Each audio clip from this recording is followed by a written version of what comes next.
په کونړ کې د 13 ماشومانو پلار له اقتصادي ستونزو سر ټکوي. د کونړ ولایت اوسیدونکی محمد رفیق چې 19 کاله د خیاطۍ، خټګرۍ، قصابۍ او مرغانو پلورلو په برخو کې کار کړی، اوس زینتي نیالګي پلوري.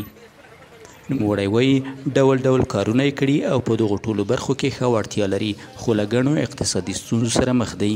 19 کاله مې خیاطي وکړه، 2 کاله مې ګلکاري وکړه او 3 کاله مې قصابي وکړه او اخر بیا 2 کاله مې د مرغو کار وکړو. د هغې نه وروسته نیالګو ته کېناستم. محمد رفیق 2 مېرمنې او 13 ماشومان لري چې یو 14 کلن زوی د نیالګیو د پلورلو په کار کې ورسره مرسته کوي.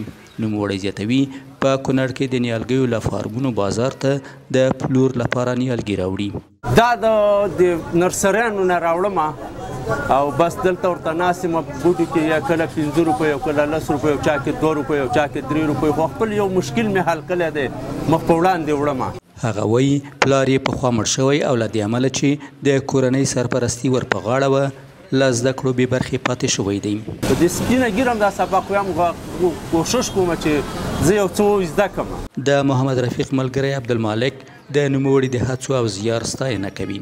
کور یې غټ دی خو داسې دی که مخکې مکتب او سبق یې اوس کور غټ شوی دی، اوس انګلیسي شوی دی، د خپل کور لپاره محنت کوي.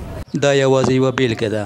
په هیواد کې ګڼ شمېر وګړي چې ان بېلابېلې وړتیاوې هم لري، له وزګارۍ او بېوزلۍ شکایت لري.